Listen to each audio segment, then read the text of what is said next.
Vamos a escuchar una nueva participación. Se trata de la asambleísta Rosa Mayorga. Por supuesto, a la ciudad de Ambato, que el día viernes estuvo cumpliendo un año más de independencia.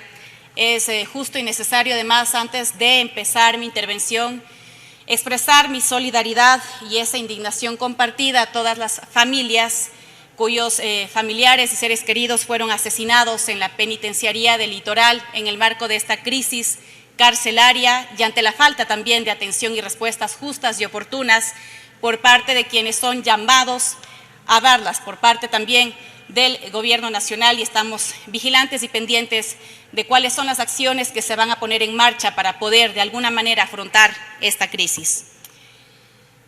Me parece, ecuatorianas y ecuatorianos, que es injusto e inmoral pretender colocarle más impuestos a la clase media, a la clase trabajadora, cuando en la misma ley se quiere legalizar dineros que evasores tributarios tienen fuera del país. Esto para iniciar. La premisa de toda sociedad justa es que quienes más ganan, más deberían pagar. Sucede en países desarrollados como Alemania, Holanda, Suecia y otros países del norte de Europa y del mundo. Es decir, cuentan con una cultura de justicia tributaria. En el Ecuador, en cambio, según datos del Servicio de Rentas Internas, al año 2020, 38 contribuyentes ganaban por encima de $250.000 mensuales, es decir, 650 veces más de lo que gana un trabajador que recibe un salario básico. Una persona que, por ejemplo, trabaja en un supermercado y que recibe un salario básico necesitaría dedicar alrededor de 52 años de su vida para alcanzar los ingresos de un mes de aquellos grandes contribuyentes. Por ejemplo, un médico general cuyo salario básico es de 1.600 sin los descuentos de ley necesitaría al menos 13 años para alcanzar la cifra antes mencionada. Con la reforma planteada por el actual gobierno, quienes más ganan, menos pagan. Esa es la realidad. Es así como se están demostrando las cifras que se están trabajando en este proyecto de ley. El economista Juan Pablo Jaramillo, quien fue invitado además a la Comisión de Desarrollo Económico, evidenció que quienes tienen ingresos superiores a los $100.000 mensuales tendrían un aumento de entre el 6 y el 7% de lo que pagan hasta hoy. Pero para alguien que gana alrededor de $3.000 mensuales, el aumento sería del 200%, contrario a la lógica de lo que debemos conocer y entender como justicia tributaria y que además ya se vino fortaleciendo en este país y que lamentablemente ahora de alguna manera con esta propuesta estaríamos más bien buscando alguna manera de más bien desincentivar esa cultura tributaria que ya se vino fortaleciendo en el Ecuador.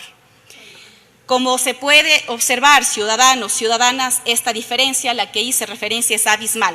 Se está metiendo la mano a la clase media, justamente aquella que dinamiza la economía local, porque es la clase media, la clase trabajadora, esas familias, quienes gastan su dinero en la tienda del barrio, quienes pueden hacer turismo nacional, local, quienes pueden rentar algún vehículo, pagar un taxi, etcétera. Justamente actividades que dinamizan la economía local, la economía cotidiana, por esa capacidad de adquisición, de pago y de consumo que podrían y pueden tener las familias ecuatorianas si respetamos y de verdad defendemos esa posibilidad de ingresos. Así que además de afectar a los bolsillos de esta clase media ecuatoriana, esta propuesta podría incentivar a que no se pidan facturas de los consumos que realiza la ciudadanía y por lo tanto que las empresas no paguen los tributos generados por sus ventas. Reducir las deducciones de gastos personales desalienta, por supuesto, a que se pidan las facturas de los consumos que se realizan porque igual la deducción será mínima. Estamos hablando de entre 500 y $1.000, cuando hasta el día de hoy esas deducciones, todos conocemos, se realizan hasta los $14.000 y un poco más.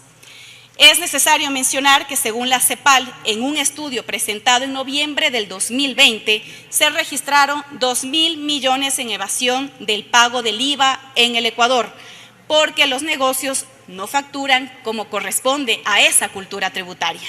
Así que no podemos permitir que se aliente la evasión tributaria a través de esta propuesta.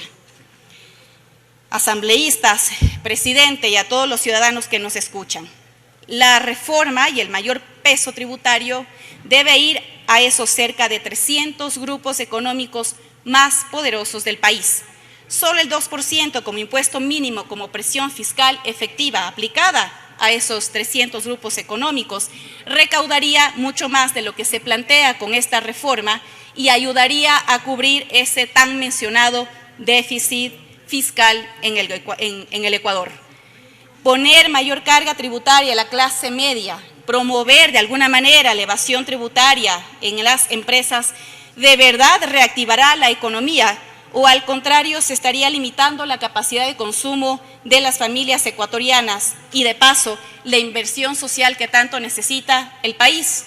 Quiero hacer un llamado a que nos acompañe no solo la responsabilidad, no solo la sabiduría y el análisis, sino sobre todo el compromiso que tenemos con todos los sectores de este país. Esa es mi intervención, señor presidente. Muchísimas gracias. Asambleísta Rafael Lucero.